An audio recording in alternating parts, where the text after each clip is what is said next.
the market just tanked, absolutely just tanked. I had a client that just was very unreasonable, ended up suing me, and I ran out of money, and there was no jobs. Like I couldn't build a doghouse for anybody. The advice of counsel, I had to shut my business down and file for bankruptcy. I love what I do. I feel like this is who I was called to be, and frankly, it's not necessarily building, although that's how it's manifesting itself now. It's just being the type of person that I was called to be, and it just happens to be in this particular industry.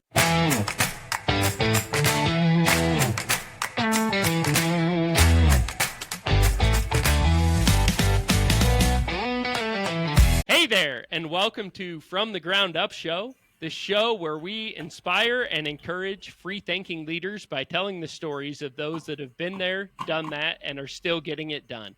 People who have built a life that they love with their hands, their heart, and their hustle. I'm your host, Eric Loden, and today I am joined by Mike Riddle.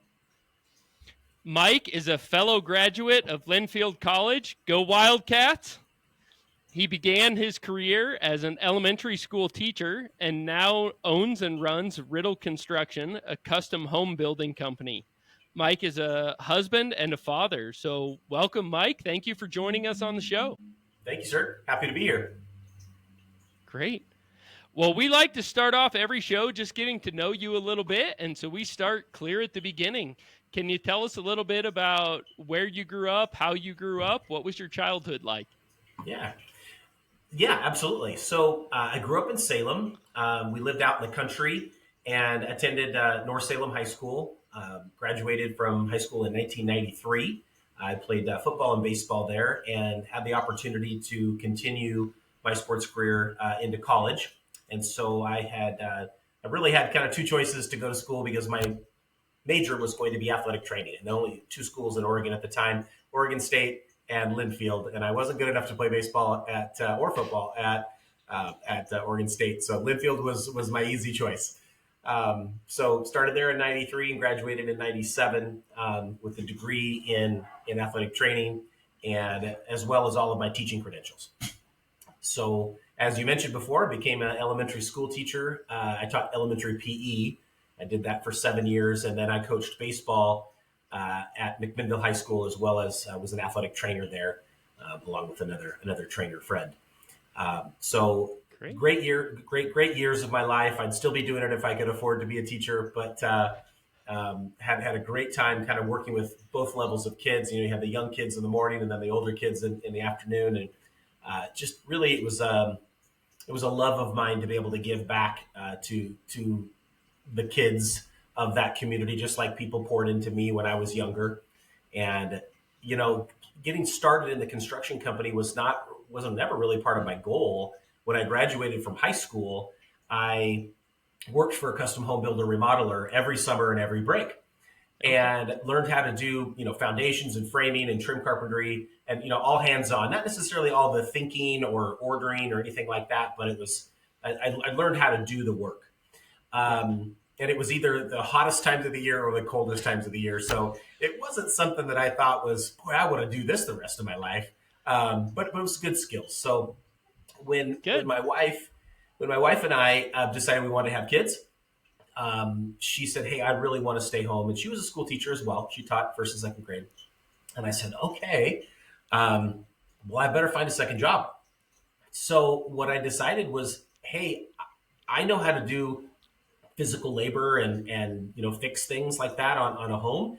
And so what I did is I started a company back then. It was a different name of the company, and I started with my dad because he was retired, and he had the startup funds for me, and did a flip and did another flip, and then finally, but I really wanted to do new construction. That was my love. And so I bought a lot, built a house. I think the first house I built was like maybe in 2003 or something like that. I started the company in 2002. Finally built my first house in 2003. And, here we are, almost 23 years later, and have a completely different business plan, a different company, different life than I had ever thought was even possible. Yeah, that's great. I can agree with you. We do not pay our teachers well enough. I think there's two types of teachers. There are great teachers that don't get paid nearly well enough, and then there's crummy teachers that get paid too much. Yeah, yeah, and that's probably true in every industry. But Yeah, it is definitely a passion project. I mean, the pay is okay; it's not great. It's yeah, certainly really not great for to build a family upon, but it is doable. yeah. So I know, especially there in Oregon, it's rough. We pay our teachers a little bit better here in Wyoming, and I still mm, don't think it's enough. But yeah. what was it that originally led you into teaching? What got you on that career path to start out with? Yeah, I think just the coaches and the teachers that I had in high school um, really kind of influenced me. I knew I always wanted to be a coach of some sort. A teacher wasn't necessarily sure that's what I wanted because when I went into college, what I had went in for was athletic training, as I had mentioned, and I soon realized that the athletic training world, in order to make any kind of a reasonable income, you had to kind of do it at the professional level. So you had to work with a Blazers or the Dallas Cowboys or something like that, where you're Yeah. traveling all the time and hard to put your roots down and raise a family. And I quickly realized, I just that's not the lifestyle that I was really looking for. So I really enjoyed being coached and being taught when I was, in high school. Maybe I could do that. So that's when I decided, I think my sophomore year, partway through my sophomore year, decided, well, I'm also going to get all my teaching credentials alongside of my other degree. And so it was kind of doing, two degrees at once, but it gave me the ability to still do the athletic training that I loved and be able to coach and teach. And Okay. that kind of came apparent to me in college when I realized the lifestyle of being a professional, being on the road with a professional team was just not something I desired. Yeah. Awesome. Was there a particular teacher or coach that really inspired you, really made a difference in your life? Yeah, his name was Coach V, as in Victor, but it stood for Velutini, a very Italian name. And Coach V was an inspiration to everybody at the high school. He was a football coach, but also the kind of the weightlifting coach. And I would say it was probably the summer of my eighth grade year. The head football coach came up to me and said, "Hey, Mike, how much do you weigh? How tall are you?" And he said, "Mike, your body is going to really transform if you would get yourself into the weight room and you would just dedicate yourself to getting stronger." And I said, "Okay, no one ever said that before, but let's do it." And Coach V was the person who was actually in the weight room teaching. And if you can kind of picture somebody who's super intense, but can tell you that he loves you with intensity unlike anybody else I've ever experienced in my entire life. He was amazing, and I always wanted to emulate the best parts of him. I would never have the same personality or intensity that he did, but to be able to take the positive things that he did and the love that he showed through discipline and correction and use that in some other form of a career. So yeah, Coach Velutini would be my inspiration. That's great. I've always imagined maybe someday having a second career of being a part-time teacher or a coach. I think that would be fun, but I don't know that that's going to be in the cards for me. So we'll Sure, see. sure. Yeah.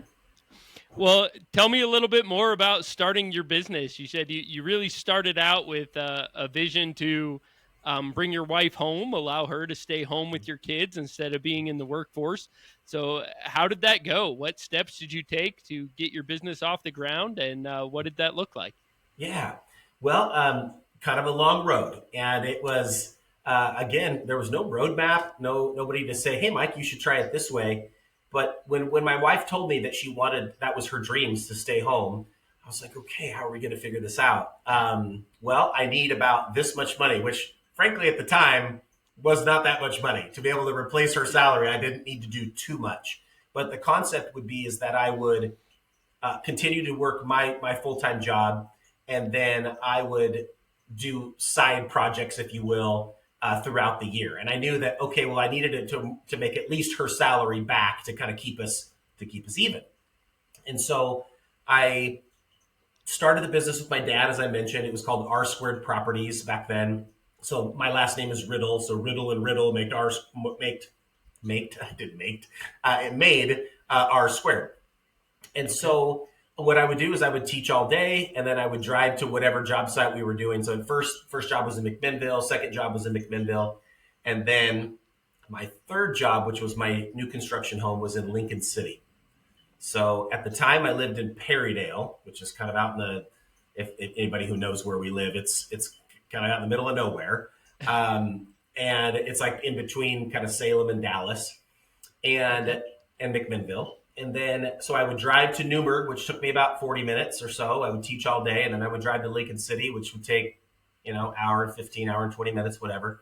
I'd work till, however long I needed to. I did a lot of self-performing, a lot of the pickup framing and trim carpentry and painting and punch list and hanging stuff.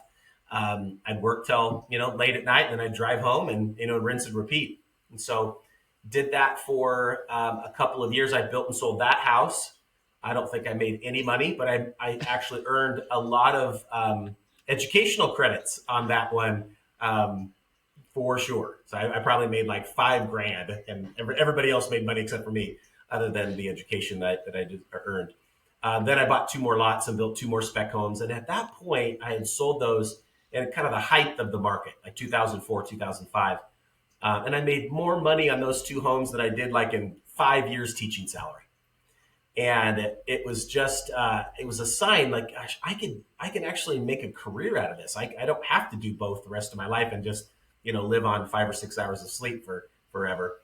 Um, and so I made the decision that I would switch. However, I didn't make that decision till June, and I'd already signed my teaching contract for the next year in March, and I wanted to honor that, not leave on a bad foot. So taught the whole another year, and I had some other subdivisions in Dallas and McMinnville where I was building spec homes, and that went really well for several years, and then made the transition, made the switch. The last day of teaching was just heartbreaking for me because all the kids just loved me. I loved them. It was just it was a really tough time because it was that transition in life where you knew you were doing some good things, but there was something better that was Yeah. taking your attention. So made that switch for a couple of years, and then the market just tanked, absolutely just tanked. And it's not that I had a whole lot of exposure. I didn't have a bunch of lots or anything, but did have one house, and then I had a client that just was very unreasonable, ended up suing me, and I had ran out of money, and there was no jobs. Like I couldn't build a doghouse for anybody. And so, at the advice of counsel, I had to shut my business down and file for bankruptcy. And I lost everything. I lost two rental houses. We lost our home. We got to keep our cars and my guns. Um, and Got to well, we keep had the to guns. got to keep the guns. We had to pay for our cars to keep the cars, but we lost everything. We ended up living in rental homes for several years. I ended up for about 3 years worked with a group of guys out of Salem. I was just having breakfast with my friend Rich Kansky of Green Acres Landscaping, and he said, "Hey, we're doing this work with banks where we go in and we cut grass and remove trash and scoop poop out of toilets and pick up drug needles and whatever on all the homes throughout Oregon that the banks are foreclosing on. And do you want to do that?" I'm like, "Well, whatever it takes to feed my family." So I did that for about 3 years and worked 6, 7 days a week, and finally had the opportunity in 2011 to restart my business. Named it after myself, which I wouldn't do again. But anyways, that was the counsel I received. It was like, "Oh, just name it after yourself. That's easy." Well, it is. Um, so anyways, had the chance to build a custom home in 2011 for some great people, and then just things continued. Honestly, the Lord just continued to bless me with clients. Like I just couldn't believe it. So continued to grow from a team of one, which was me, and had another person to help me in the office, and now we have 16 employees, and we're covering a decent portion of Oregon territory. Awesome. Well, if you had the opportunity to rename your business, have you put any thoughts into something other than Mike Riddle Construction or Riddle Construction? Yeah, I mean, gosh, hindsight's always 2020. I had no dreams or ambitions to create a bigger business with this many employees and this much reach. It was more of just I just wanted to feed my family, and so I didn't even think about the name as being really all that significant. But as I get older and I think about transition into retirement, which is still a ways away, I'm only 50, but it is something that you start to plan for, 10, 15 years out. That a more transferable name or a more benign name that doesn't focus around me would have probably been easier for that transition. So just recently, we added a brand switch from Mike Riddle Construction to just Riddle Construction. There's a little less emphasis on Mike and more emphasis on the team and our process. But I could have come up with something like Heritage or Nike or some other kind of like name that doesn't have a person's name associated with it. That would have been pretty cool. But I just wasn't thinking that way because it was just like, hey, I need to get business. I need to start working. So this is easy. Yeah. I own a commercial roofing company, and we're called Dave Loden Construction. My Mhm. dad named it after himself, and we still get calls every day. People call in and want to talk to Dave. I'm like, well, Yep. he's been retired for 11 years, Yep. so Yeah. Yeah. And that's why I changed it to Riddle Construction because at some point, they don't know to call in and talk to Mike. Right. yeah, awesome. Well, it sounds like things have really blown up and grown in a big way. You said when you started, you didn't really have a vision or an idea to grow it to the point that it is. Was there a point where it really just kind of took off and got some legs of its own? Or, I mean, how has that growth progressed over the last, Yeah. what, 13 years, 14 years? Yeah. Great question. It's been very interesting because it's been somewhat steady, probably from 2011 until maybe like 2020 or so. Then COVID hit, and which was actually really scary at first. It's like, man, what's going to happen? But honestly, COVID was amazing for the construction industry Yeah. in a lot of different ways. The one way in which it was beneficial to our business is that we were not only doing custom homes, but we were doing remodels. And so people had to live in their homes more than they were used to living, and they realized, gosh, this is too small. We're too cramped, or I need a home office now because I have no office to go to. And so there was lots of opportunities to remodel homes for people because there just was no moving around. Interest rates were high. There wasn't as much inventory. That's still the case. Thus, remodeling is still great. But I would say one of the biggest trajectories was about 4 years ago. I had the opportunity to work with an architect and a client who I knew, but not super well. We went to the same church together. We had kind of mutual friends. We knew who each other were, but weren't really close. And when they had met with this architect and wanted to build a beach home on the Oregon coast, the client had said, hey, I want Mike Riddle to at least have a shot at it. They had already been talking to another contractor. And the architect was like, I don't think that's such a great idea. He's from the valley. We should probably look at a coastal builder. And so, anyways, they acquiesced, and I put together a full presentation of costs and all those things and a binder. And I met with the architects and the clients and laid out everything. And in the end, they actually chose the local contractor, even though I had construction experience on the coast. I built 3 homes there. Um, they just liked his. He was more of a seasoned coastal builder, and they liked that as a I don't know, safety blanket. So I didn't get that job, but the architects were very thankful for the amount of detail that I put in to the estimate and the communication that I had with them during that process. And when another job came up on the Oregon coast, they said, hey, we really think you should talk to Mike. And so I met with those clients, and we were able to build them an amazing custom home on the ocean. And it kind of just launched just the coast. I don't know, division of our company. I hadn't really planned Mhm. on going to the coast, but Nesquin and Pacific City are like, an hour and 15 minutes away. So not Yeah. too far. And you get reception the whole way. So anyways, And over there, it's pretty interesting because a lot of the subdivisions were working in were higher end neighborhoods, and they're pretty picky. And if you're able to just like answer the phone, like you're already in.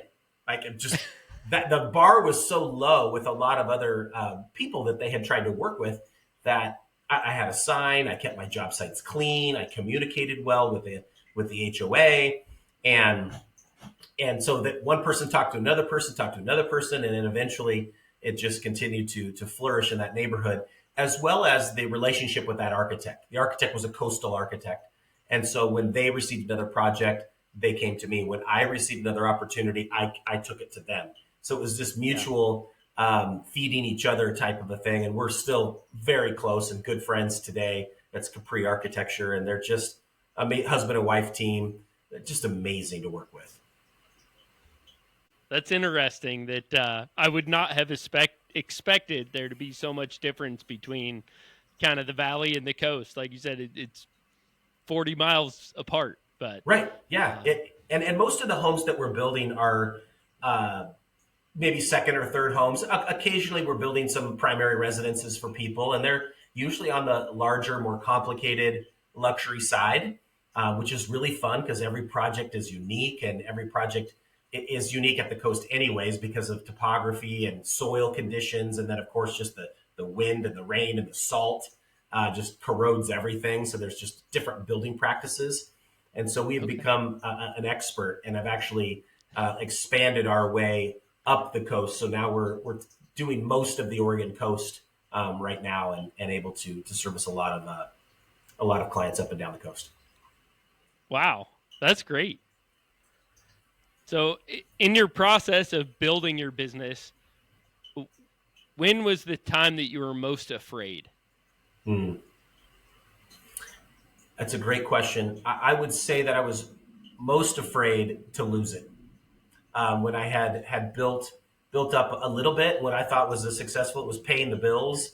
My family was able to. I was able to build ourselves a home, and I think I was most afraid at the precipice of, can you keep this company or not, and whether or not this was something that I was really meant to continue to do.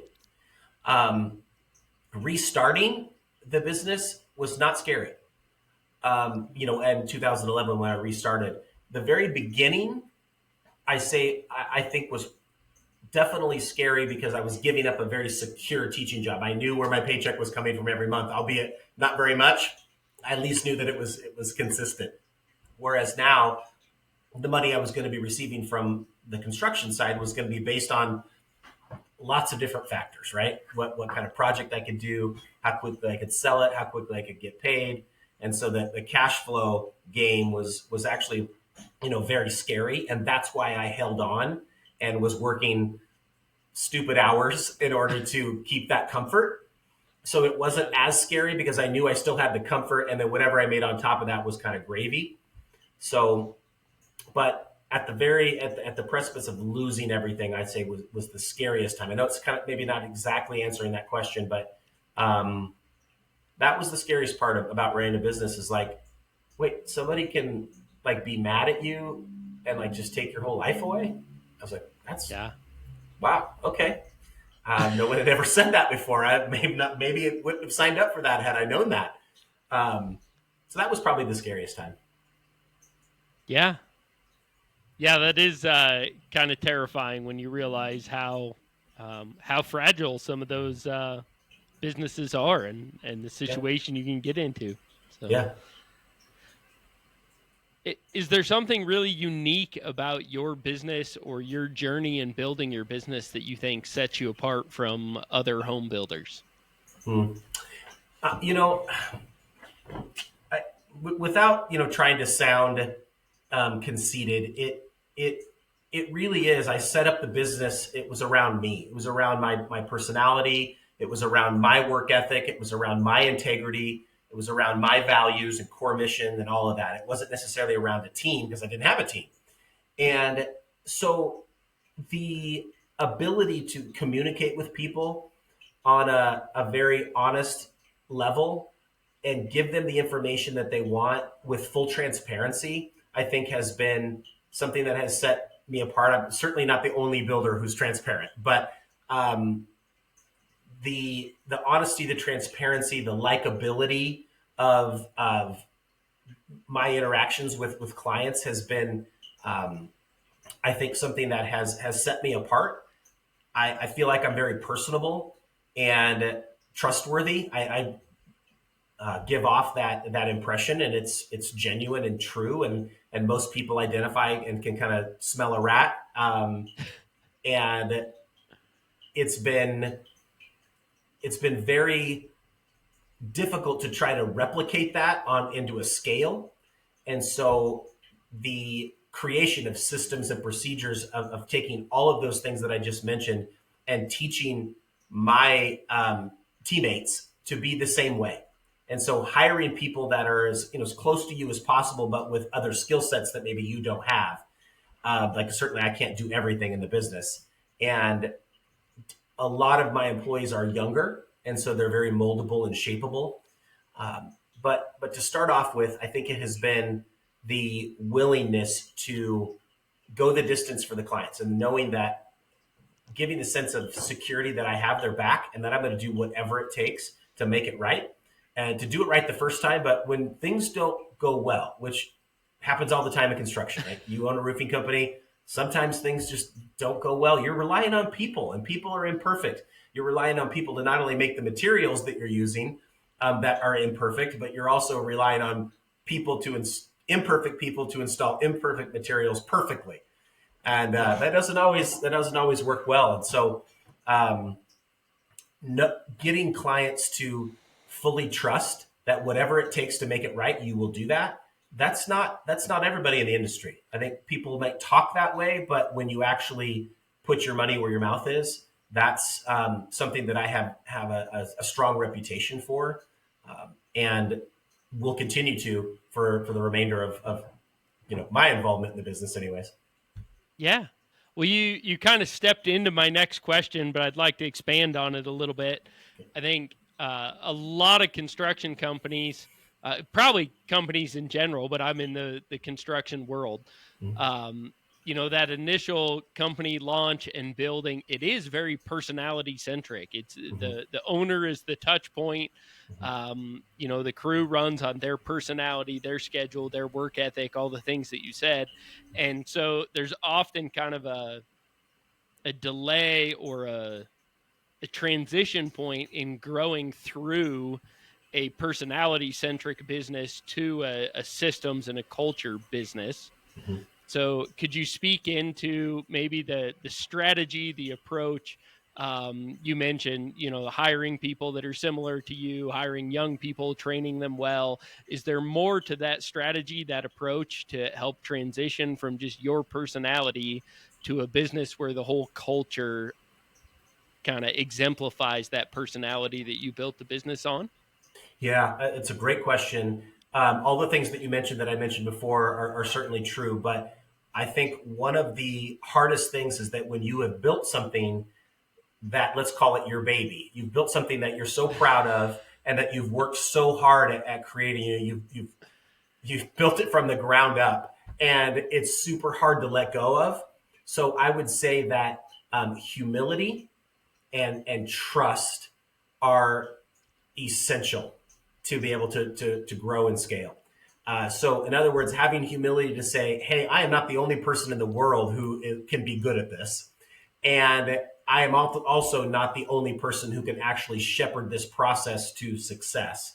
And I have to be able to trust, but verify, that that person who I am working with or a group of people that I'm working with can follow the path and still allowing for um, some uniqueness that they have that they bring to the table. So that trust and transparency is just absolutely vital to do that. I tell you, it's been probably one of the biggest struggles of my professional career is being able to trust somebody else and then honestly pay for the mistakes that other people make, right? And so I kind of grew up where my dad would say, if you want something done right, do it Do yourself. it yourself. And while that is true most of the time, it's actually not true if you put the right people in place and train them the way that you want them to be and allow them to kind of grow, um, and grow without the fear of failure. So all of my employees have known that if they make a mistake, I'm going to take care of it. They may have to fix it, but I'm going to pay the bill. It's not coming out of their paycheck. And so that Yeah. it makes it more safe for them to grow and step out on a limb and say, you know what, I'm going to make this call because I've been trained. I feel like I know what the right decision is, so I'm going to make the call. And if it doesn't go right, I know that Mike's going to back me up and he's going to help me fix it. Versus, okay, if I make the call and it's not right, I'm going to get fired. And so therefore, I might, hold my cards a little closer. I might not make that call. I might not grow. And so that has been um, a very difficult decision, but an intentional decision to make because it has cost me lots and lots of money. As a business owner, it just people make mistakes and it's costly, but it also allows me to get to levels that I would never be able to get to without myself or by myself. I have a junior leader in our organization that when he was relatively new with our company, he made kind of a big mistake, what was at the time going to cost us quite a bit of money. Mm. And he very sheepishly came up to me after he made the mistake to talk about it. And he goes, "So am I fired then?" I said, "No, you just learned a valuable lesson and you cost me a lot of money. I need you working here so you can make that money back." And, Yeah, yeah, it's a good point. and he has grown into one of our, like you said, kind of a leader in our company. And that story's been told across our company to Mm. almost everybody that's been hired. And usually not by me, it's usually the other employees about how we handle mistakes. And, Sure, making mistakes aren't a good thing, but right. Eric's going to take care of it. And we're gonna fix it and move on. So Yeah, I think that's a great thing. it is. It's a culture and it's a choice, and there are some companies that just choose not to have that culture, and that's okay. Yeah. But I learned this when I was, I learned it growing up. This is just who I am.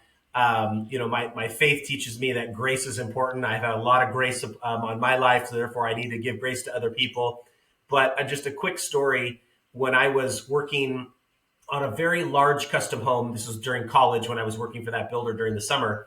I was cutting my very first glue lamb beam, and it was going to be we hand cut all of our roofs back then. There was no trusses. There were, but we never used them. And I cut completely wrong. It was like going to be 2 inches short. And, at the time, I thought that glue lamb beam might have cost $20,000. I had no idea. Now that I know it was probably a $500 beam. But as soon as I cut it, my boss came up to me and says, "Hey, Mike, do you realize that you did this and now we can't use this anymore?" I just felt awful. But he says, "Don't worry, we'll get a new one. It'll be here tomorrow and we'll cut it right and I'll show you how to do it." And that level of grace, just right, without "you idiot" or "you this" or "you that," just, I don't know, solidified in my heart that that's how I wanted to be. That was the culture I wanted to instill. They never cussed at me. They never said bad words. They never said, "you idiot." And of course, I made other mistakes. That wasn't the only one. But Yeah. that culture is just critical for success. And actually, probably about 2 weeks ago, I got to talk to that man for the first time in decades.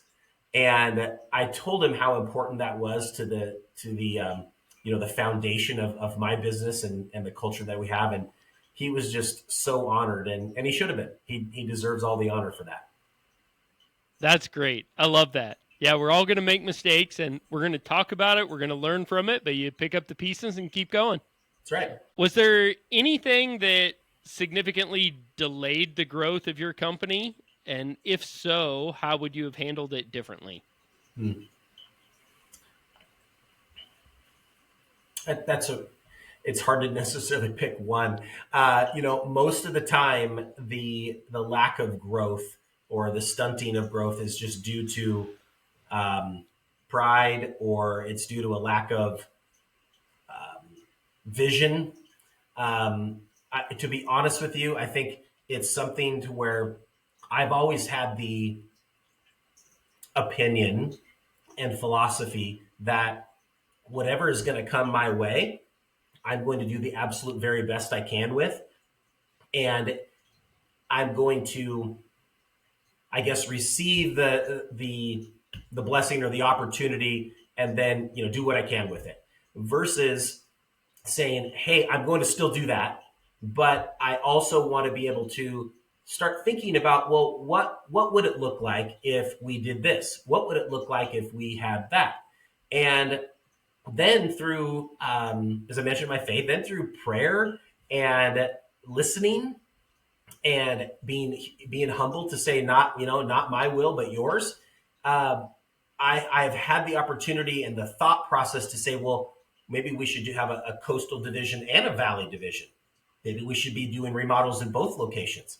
Um, well, that means that I can't stay the same size. So in order to fulfill that opportunity and to take advantage of those opportunities, I was forced to scale.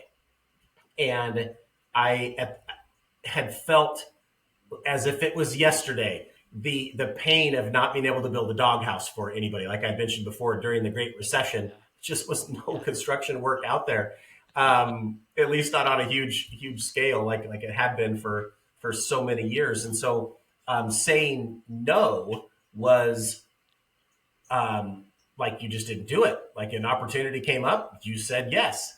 And so I've continued to have that same hungry mentality, hungry for wanting to capture opportunities, but also being able to refine that to where not everybody is a client and not every opportunity is a good opportunity. And so it went from every opportunity is an opportunity to where it's now every opportunity is worth a look over, and then we can decide which one's going to be the best, so that we can say yes to the great. So we can say no to some good ones, so we can say yes to the great ones. Great.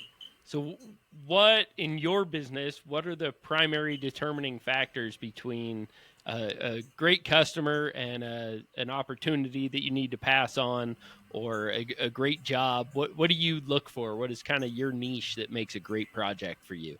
Yeah, it really all comes down to relationship.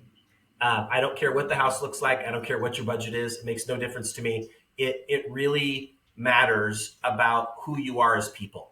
How do you get? How does the husband and wife get along, or the spouses get along? How do they fight? How do they get mad? How do they communicate? And then how do I play? How do I play into that? What are my personality traits, and how do I like to communicate? And sharing those things openly and candidly with each other at the beginning of the process. They most of the time already come to me with a knowledge that I am qualified.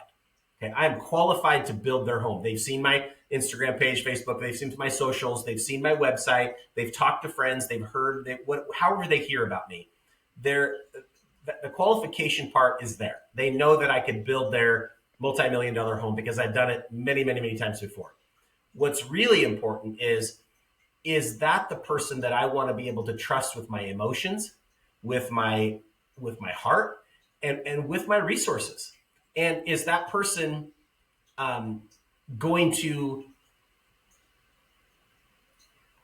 protect those things just as much as he would protect them for himself? And so we talk about those things. We talk about that just openly. It's kind of like, hey, can we just kind of like get over the first date? We're just going to like speed date through this. And we're just going to get down to the just, raw questions that we both really want to know. And there's just no sense of beating around the bush. As I've matured in age and in business acumen, I've just realized that cut the fluff, right? It's just don't tell me anything that is just not 100% true, because it's just not going to benefit you or me. And so I'm just looking for clients who are open, who are honest, who are forgiving, who have grace, who have that grace mentality, who want to be involved in the process, but also be willing to trust me and listen to my opinions because I've been doing it for so long.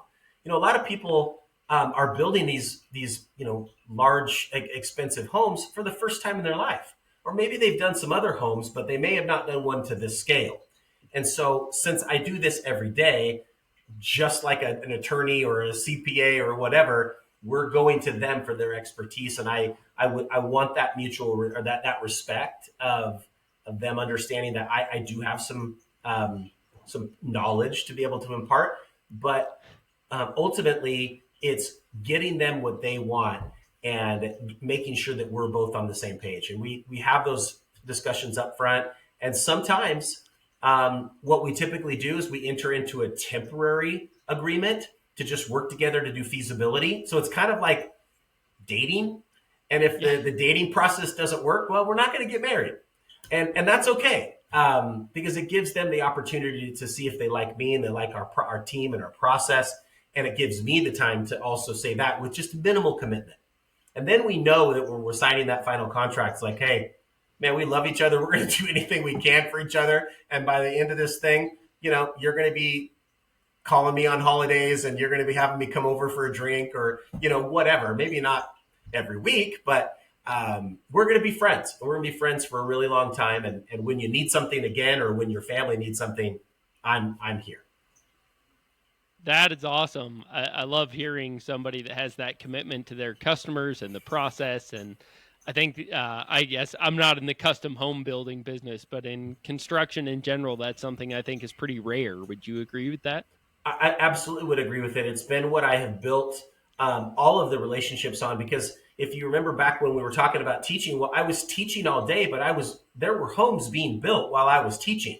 So every 5 minute break in between, class 1 to class 2, I would be on the phone. Okay, oh, what do you need? Okay, whatever it was, I'd be on the phone with the framer, the plumber, the electrician, or whatever. It's like, okay, I got to call you back. I got kids coming in, and I'd call them back, 25 minutes later.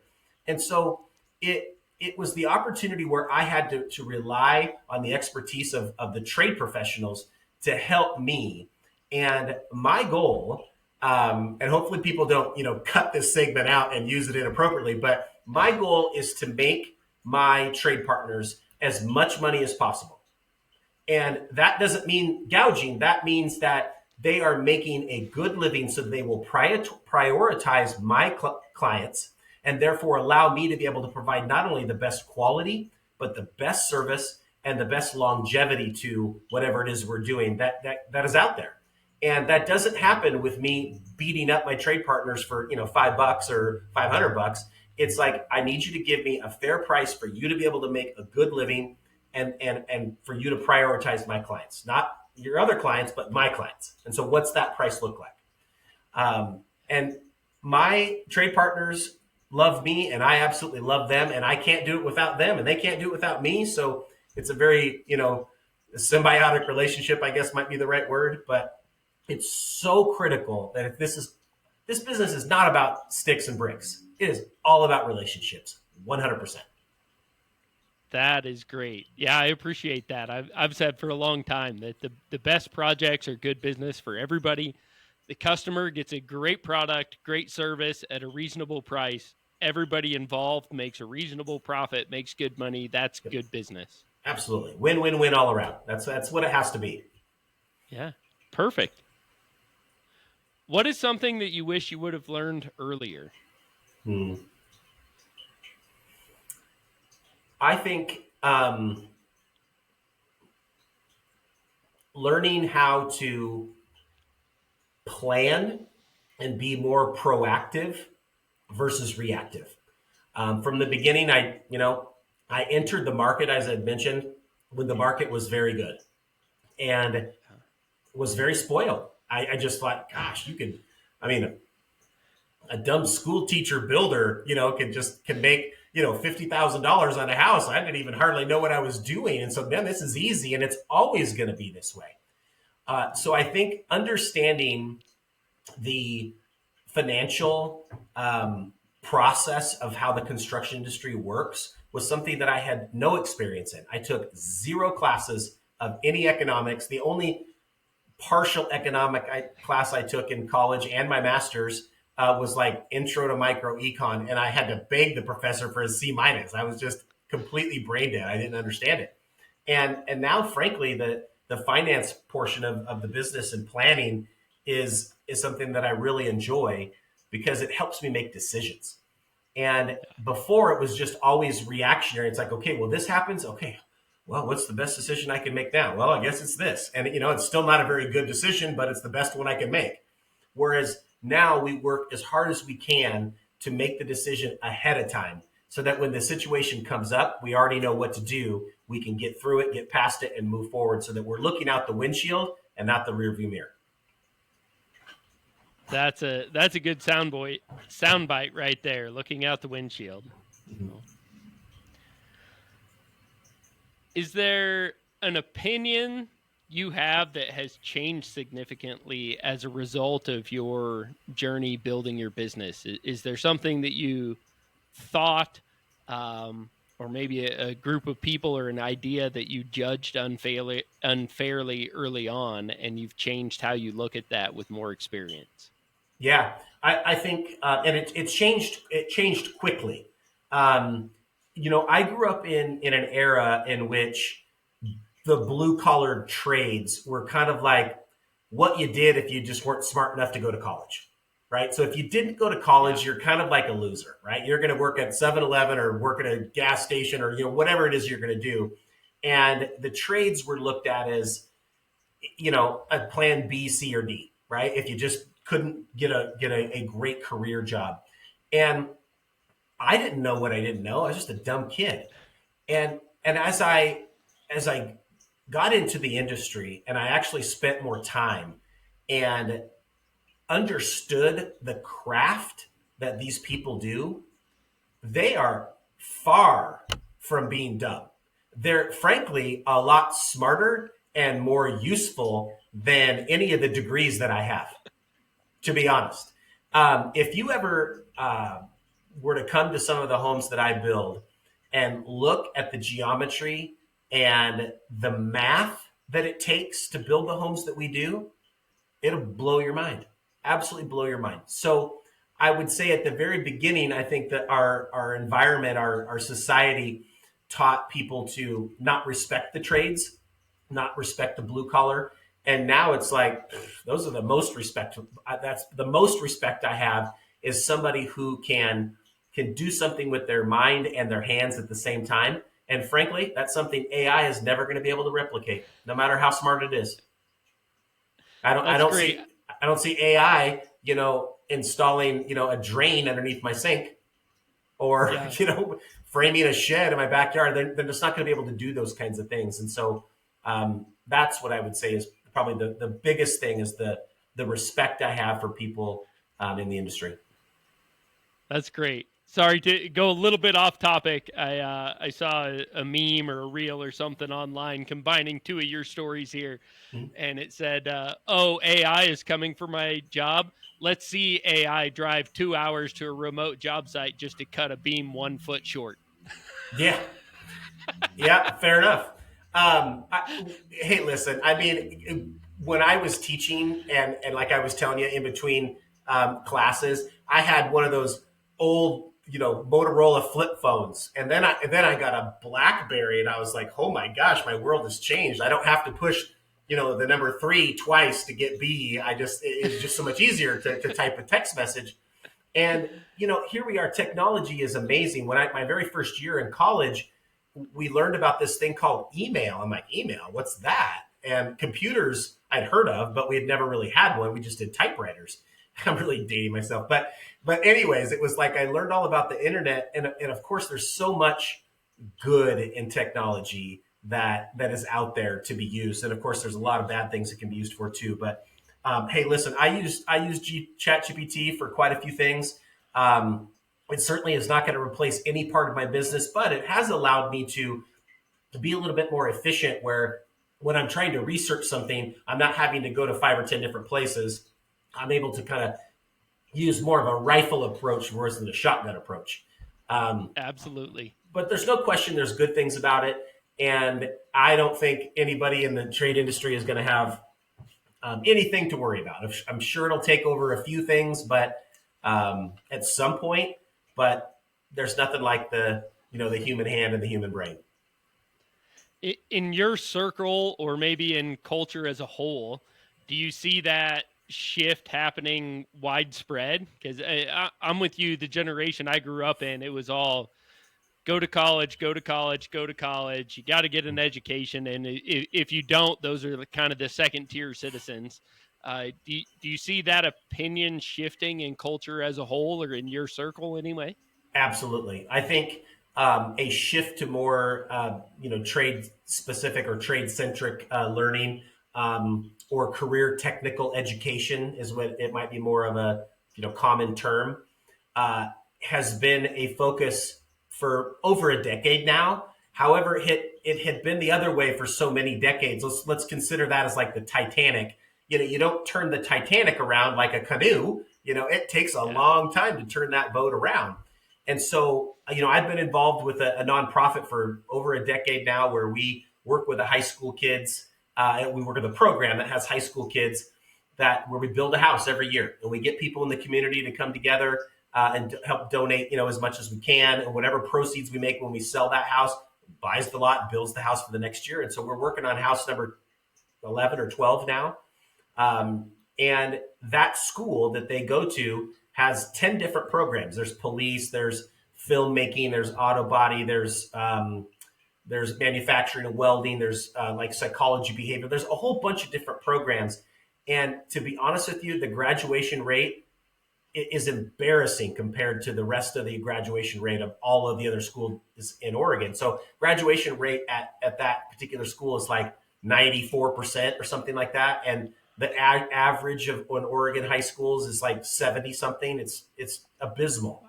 But when kids can understand how to apply the, let's quote unquote, stupid things that they're learning in school, but they understand there's an application for it, and how that application can make my life better, or how it can make me money, or how it can do this or do that. It's like the light bulb goes off, and adults are realizing, and they have been realizing, that, hey, the people coming out of school don't have very many skills. At least the skills that I need to make to meet the demand that we have. And so, boy, if we don't do something different, we're still going to have the same problem. So yes, there is a big push. There has been a push for a while.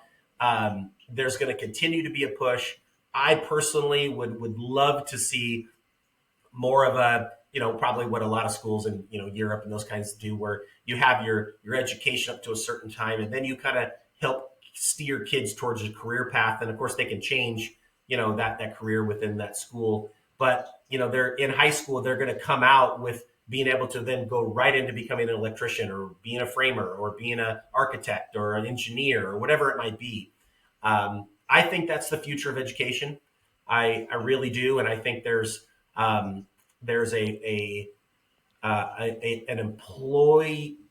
employed, there's a company wide or nationwide need by companies to employ these types of critical thinkers. And that's kind of what they almost require now. They're going to have the leg up versus somebody who just has a degree in philosophy or archaeology or whatever it might be.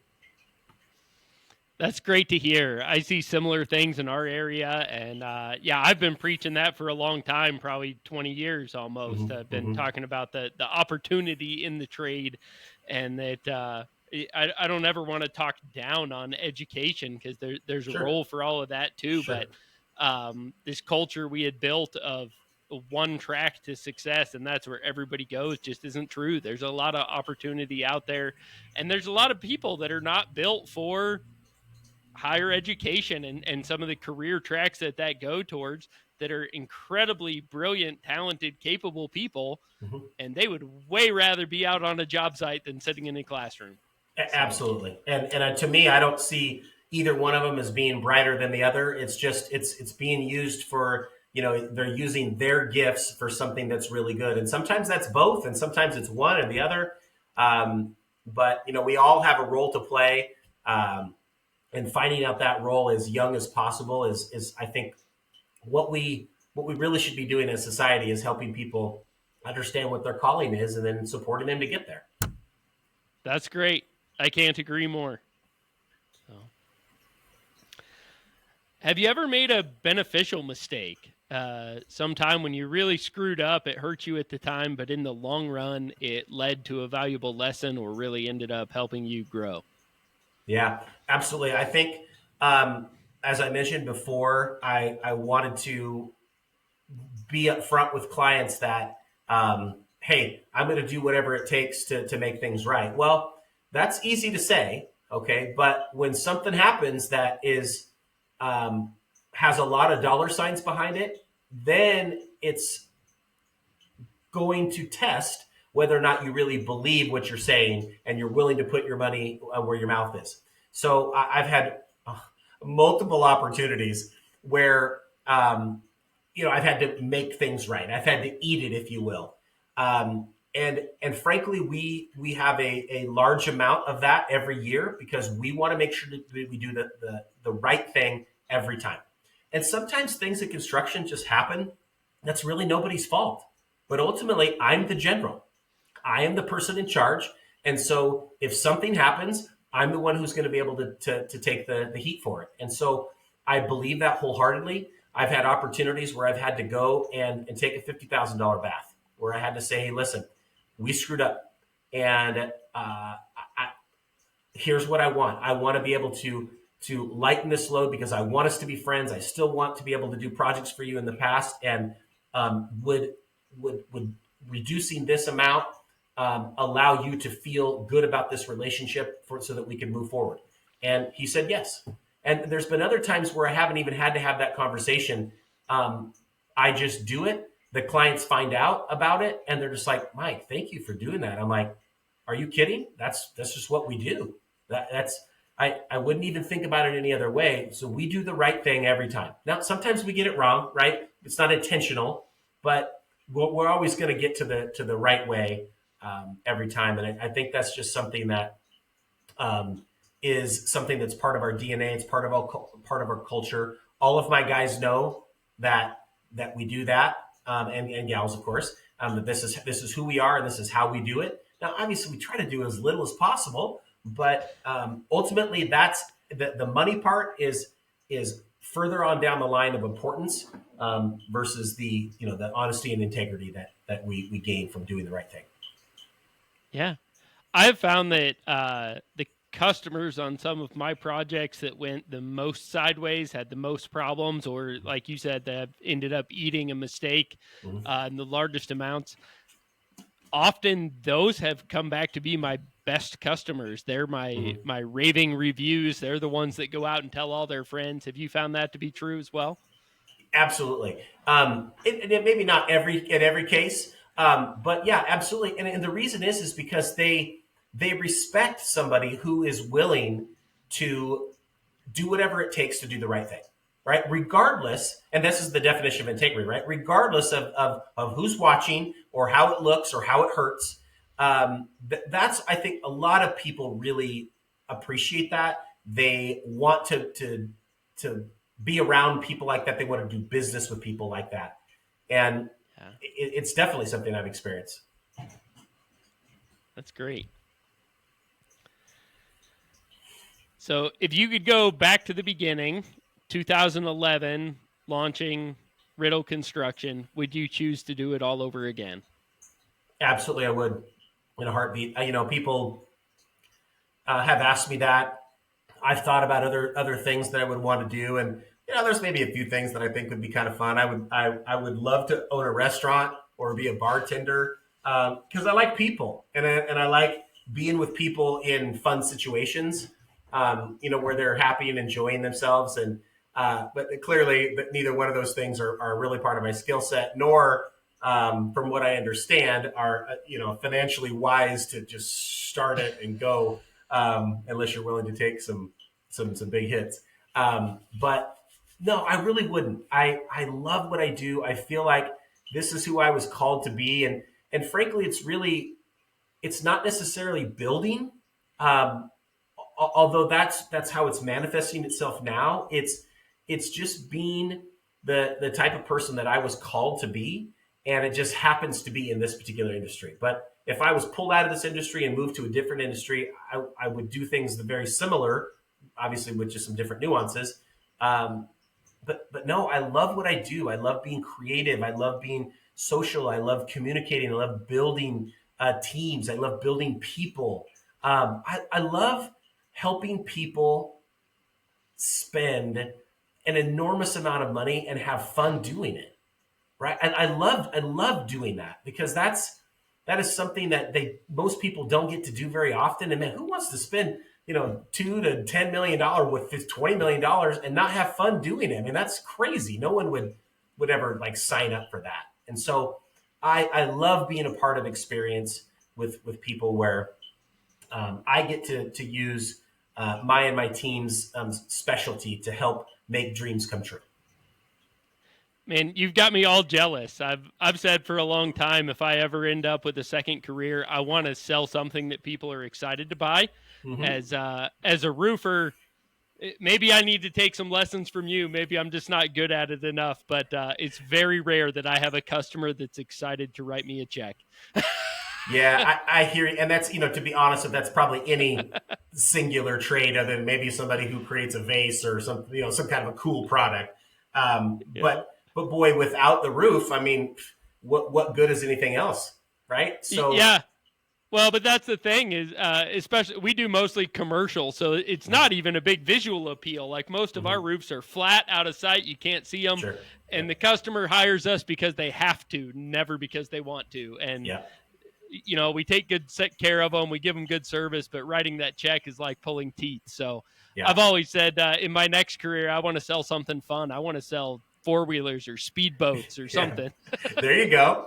Yeah, I love that. Yeah, I think honestly, knowing your strengths are really important. And frankly, it could be roofing, it could be plumbing supplies, it could be four wheelers, it could be whatever. And I think finding your purpose in whatever it is, it's selling four wheelers or roofing is no more or less glamorous. It's just where are you where you're supposed to be right now? That's good advice. Yeah. So, what has been your biggest win as a leader or as a business owner? Hmm.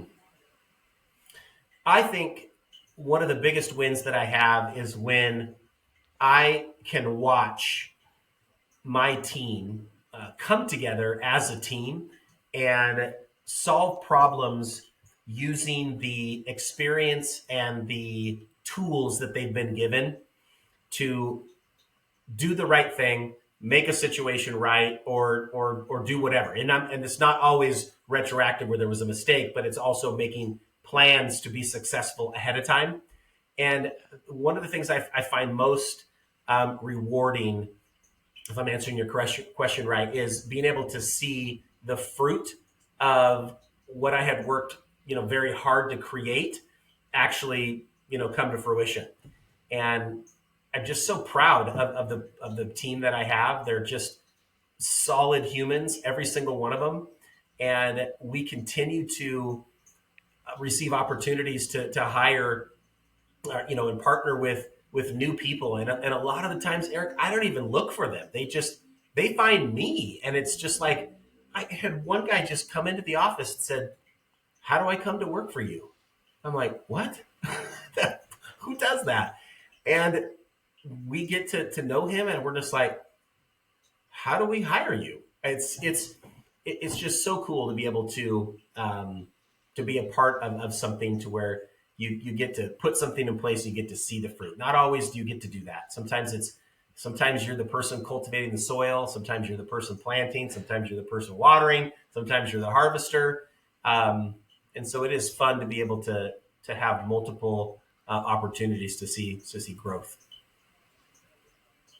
I think the best leaders that I've interviewed, when I ask that question, none of them ever talk about their success or financial success. They talk about their team and their people. Yeah. And I can tell you have a real passion for the people that work for you and your team. Um, what has been a secret to, I guess now you kind of have a culture that, like you said, just attracts those people. Mhm. But do you have a secret for how you started out? How do you find people that fit your culture and help you build that business that you're excited about your people? Yeah, great question. I think first you have to know what you're looking for. So, what type of person am I looking for? What are the skill sets? what are the personality traits, both positive and negative. So knowing what I'm looking for is really critical, because it's kind of like my bumpers, it's my guide rails, it's whatever, so that I'm not, looking off over here. It's like, it's a really nice gal or a really nice guy. The resume is great, but they just didn't mark three or four of these other boxes, like being personable or being humble or being thoughtful or being a good speller, things like that. Being a teacher, I razz my team all the time when I see spelling mistakes. Um, I I make sure that they know it, and they're very embarrassed, so they make very few spelling mistakes. Um, but I think, in addition, it's creating a sense of unity amongst the teammates, so that when you are looking for somebody else, you're looking for somebody else who wants to be able to come into an environment that's like that. So it's creating an environment that you want, and then looking for people who not only have the skills but have the desire to enter in that type of community. Because there could be some people with skills that could definitely do the job, but they might not have the temperament. They might not have the personality to be able to fit into the culture, and that's really critical. So knowing what you want is is the first thing, and then, to be honest, it's really just getting the word out through your inner circle, whether that be social media. It might be your church, or it could be uh, I don't want to say like Craigslist or anything, but just getting stuff out there. Doing stuff like Indeed and things like that, where it's the big corporate stuff. I've just found that to be um, have a lack of fruit. I'm looking for personal recommendations of people who know our business and feel like that person would be a good fit. Okay. Thank you. Yeah. What has been your best resource to grow as a leader? Do you have an author, a book, a podcast, something that has really helped you grow? Yeah, I mean, I tell you, what helps me to grow the most is my faith. So, leaning into the Word. But if I had to use the two other kinds, is definitely people. There are people, mentors in my life that have been different stages of my life, that have been able to, there's been a person who could help me to grow into this stage of my life, and then another person came into my life that helped me grow through this stage, and so on and so forth. Um, those relationships are critical, because you're getting to see eyeball to eyeball to another person, and that person typically has kind of been there, done that. Maybe not even the same exact situations, but they have such an objective piece about them that they could just truly just talk into your life without having to feel anything else per se, have anything else weight them down, and have to feel obligated to say this because they're your cousin, or because they're financially a fiduciary to you or something. Some books that I love. I mean, there's so many good books, and I get into every single one of them. But one of the books that I make every single one of my employees read, it's mandatory. It's called The Ideal Player, and it's by the Yep. guy's last name is Lencioni, or I think that's how you pronounce it. Yep. So, Pat so Lencioni. Pat, yeah, Patrick. So the premise of the three things about the book that I love the most, and this is something that we talk about in all of our team meetings, we talk about on some of our trade partner meetings, is being hungry, humble, and smart. And so it's hungry to always learn. It's hungry to get better. It's hungry to be the best that you can. It's humble, knowing that you can't do it yourself. You don't know everything. You need other people. You need mentors. You need instruction. Um, and then smart is not book smart. It's not that it couldn't be part of it. It's really about people smart. It's being able to read the room. It's being able to understand when you need to give bad news fast, and when you need to maybe ratchet it back a little bit and wait for a better opportunity when this or that might need to occur. So that book is really so critical, and those are the types of people that I'm looking for. And if you don't have those three things, um, or at least it's not something that you're striving for, that you don't ever arrive. Nobody arrives that they're perfectly humble, they're perfectly hungry and smart. But if that resonates with them, I think that's huge. So that book has really helped transform. It's at least one thing that I can say. Of course, How to Win Friends and Influence People is an amazing book. Um, there's so many good ones. The EOS, what the heck is EOS? There's so many really good books that I like for not only self help but organization, because these are things that I just didn't learn in school, or if I did, they just went right over my head because I saw no application. Like my sophomore year in high school, taking geometry, I'm like, man, what a waste of time. And now I build houses with geometry every day. And as soon as I realized that, it's like, man, I love geometry. How come I didn't like that more? So We had a guest on a couple weeks ago. He was a former MARSOC Marine, and he said that he hated math in high school, and then he joined the Marines, and they taught him that you can weaponize math. yes, That artillery, long distance shooting, it's all math. And he got that's right. excited about math once he found out you can use it for war.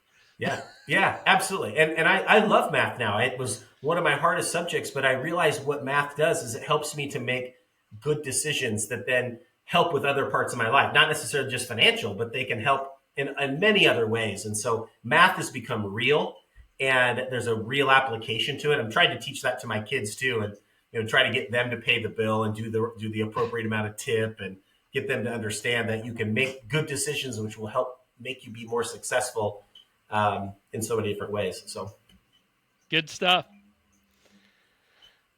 Well, I know you've been through some hard stuff. You started a business from scratch twice, transitioned from a white collar teaching career to blue collar construction, and even experienced bankruptcy and a failed business. What gives you the motivation to keep going when things get hard? that's so good. It's again, it comes back to number one, my faith. I just know that that no matter what, I'm loved, I'm saved, and I'm protected in a certain way.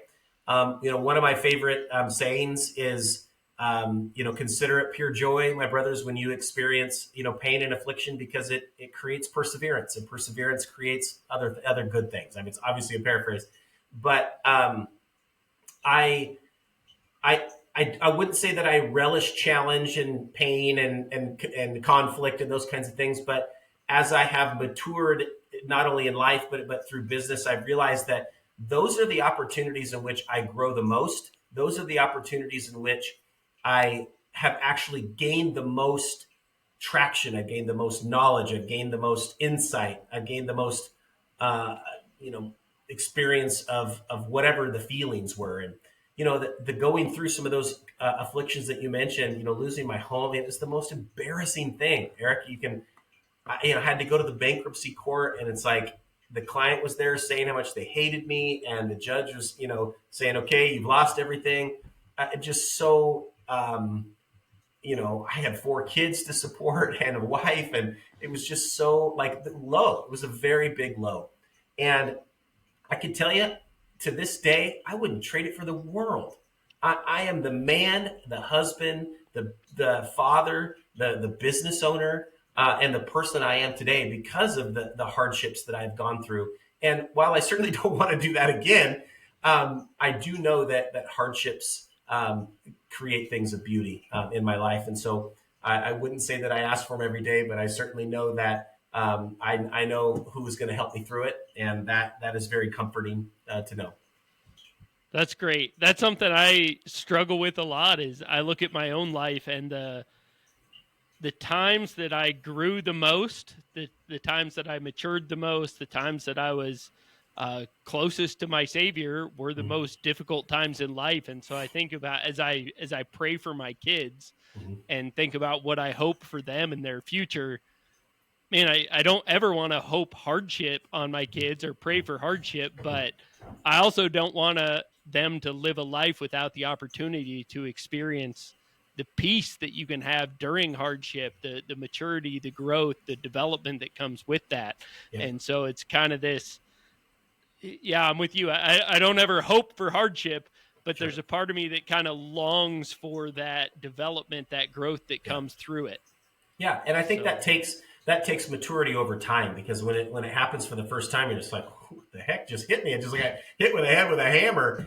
But as time progresses and you mature in your walk in life and walk in faith, is that you just start to know that you know that you know that you know, and it becomes to where it's like, okay, I recognize it. Here we go. We're in a season. Here we go. It's we're under attack, but you know what, Lord, you got this, and so I'm here. Tell me what you need me to do, and I'm willing to do it. Um, Yeah. but yeah, praying over our kids every day is so huge, and getting them to understand that, not giving them a cheat code, to get out of it, because there's that doesn't work. But letting them know it will happen, and when it does, here's some things that you can do to help get you through it. But understand that the end goal is always this. Yeah, and it's growth through it. I know I have a friend I meet with weekly to pray together, and we Mm. were sharing some stuff a couple weeks ago, and I said, right now I have 5 problems in front of me that 5 years ago, any one of those problems would have been almost debilitating, Yeah. and now I call it Tuesday. Yeah. Like, Amen, brother. Amen. And Eric, people that haven't been, through a lot of the things, or don't own a business, or haven't owned something, or been a part of something to where you have this exposure all the time. They just you can't get it, and you would never expect them to get it. But boy, I say that all the time. It's like, yeah, it's just like every other day. Um, it's not always that dramatic, um, but you're right, and I think that part is so fun when you can actually retrospectively go, man, 2 years ago, like I would have been, so scared. I've been on my knees. I would have been, just like scared in a corner and running and doing anything I could do to kind of get away from it. And now it's just like, well, I've come a long ways, and thank you, Lord, for that. that's great. Well, that is a great segue into my favorite question.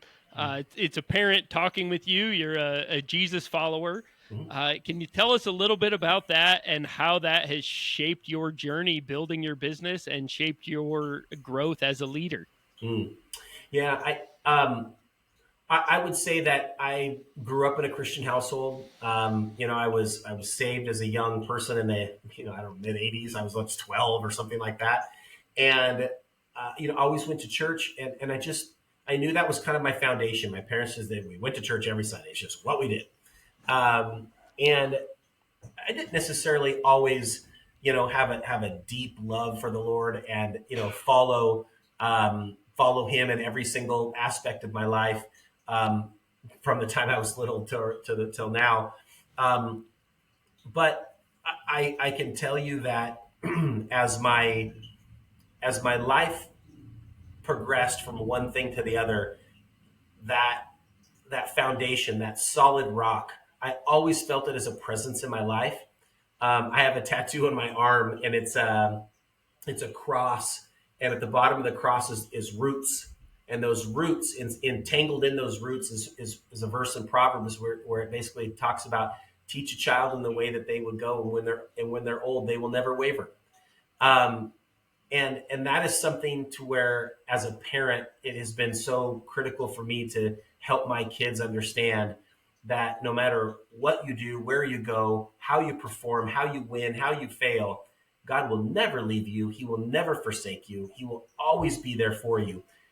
But He is a gentleman, and He will not force that upon you. You have to be able to connect to Him in this world. He created you for relationship, not only with Him, but He created you for relationship with each other. And so, if you're not having good relationships with others, it might mean that you're not having a good relationship with Him. If you're having a great relationship with Him, you probably are having good relationships with others. And so it's always being connected and rooted in the Word, and rooted in your faith and fellowship with others who think the same. Um, Not always, because of course we want to evangelize and be with as many people as we can, but um, those are things that I would say are so critical. Is teach a child the way they should go, and when they're old, they will never waver. And doesn't mean that the road's perfect and smooth and always escalating up. There's going to be hills and valleys, and low times and high times, and lots of bumps and potholes. Um, but ultimately, uh, it is part of the journey, and with a for sure destination. Yeah, Jesus says, pick up your cross and follow me, not hop Mhm. on the escalator. That's right. Amen. Amen. All right. Well, you mentioned earlier that you've kind of gone through a name change recently. You're starting to think 10, 15 years down the Mhm. road towards Mhm. retirement. So, what is next for you? And what's in your mind as far as an exit plan? Yeah, it's a good question. Obviously, man picks his or chooses his way, but the Lord directs his paths. I think if I am planning out my future, what I am really working on right now in this part of my career is working more on the business than I am in the business. So Yeah. it's creating higher level teams that can be doing some of the things that I used to do. It's creating processes and systems and metrics that we can follow and incentive programs based on those metrics. So it's creating a system of how we do business and our culture, and then of course there's all the nuts and bolts about how what do we do when we do a standard soffit. What is the Riddle construction way? How do we do that? So we have that kind of a document to where if I had you come over and be one of my superintendents, I could give you that document and you would know that, okay, well, we don't put two joints together of soffit and just caulk it and smear it. We always use a metal connection piece so that it's clean and crisp, and stuff like that, right? Or we always insulate all of our interior walls, no matter what. It's just what we do. It's a standard. So it's creating things like that where it's so hard to think about the business from a 50,000 foot view when you're the one swinging the hammer. Or because I used to do that. I used to pouch Yeah. up, and gosh, I'd set up a foundation wall. I'd put up one board. I'd be on a phone call for 10 minutes, and I'd set up the other board, and I'd be on the phone call, and then, oh shoot, I did that wrong, or I forgot where I was, I missed the measurement. And so it's critical, for not critical, but it's what I'm trying to do now is look at how I want to lead my team for the future so that it means less of me and more of how the system works, so that I can actually focus on things that I'm really good at, but I haven't necessarily had as much freedom to do because I've always been busy doing all the rest of the things. And that is just develop relationships amongst my own team, but then develop relationships in the community. It's networking. It's really being the person of the face of the company when you go out, and I actually can meet with the clients and instill in them who we are as a company. And then when my team comes in behind me, they're just like, who was Mike again? Because it's just so seamless, right? It's just a Yeah. seamless transition from me to them, and then eventually that person who does what I said I was going to do is somebody else, or a multitude of people who can actually do that, and it doesn't have to be me. I never want it to be about me. So in the future, I see myself doing more of um, becoming an advisory role at some point. I've also started another business where we do kind of maintenance and concierge for a lot of our clients. So if they need their fridge stocked or their windows washed or their furniture out or the barbecue cleaned or whatever, just for our clients that sign up for this concierge service. And that might be something that I decide to kind of keep in the future. It's also a CRM tool to kind of retain our clients. And then if there's other clients that we get that we didn't build their house, then if there's issues that we need to fix something, then it's going right back to Riddle Construction for a remodel. So maybe I do something like that. I've also thought about becoming an owner's rep, to where I know how to put together teams. And I'm very involved in the Home Builders Association. I'm the state president of the Oregon Home Builders Association, and I'm on the leadership council and some committees for the National Association of Home Builders. And so have Wow. just a broad network of executive officers throughout the country where, hey, such and such in Wyoming, who's the best roofer? Who's the best builder actually in this area for this type of home? And then I would network with that builder, and we would bring in architects and interior designers, and then I would be the person that would be kind of the glue that holds everybody together, so that the homeowner doesn't have to talk and do all that work themselves. They can just trust that one person to look out for them and to make sure they have their back, and who they're not necessarily in contract with to build the house. They're in the contract with to look after their needs. So that would involve some traveling, which we could take my wife. We've been married 27 years now, as of last week. And, we could do some traveling. Congratulations. Yeah, thank you. We could do some traveling and, get to see different parts of the country, get to meet new people, put together teams, and just celebrate what's so awesome about what we do. I'm not the only person in this country who can build a custom home. I'm just one of many, and wouldn't even consider myself the best by any means. But I love what I do and would love to help other people in the future kind of navigate that process when they don't know anybody in Austin or the Hamptons or Vale or McCall or whatever.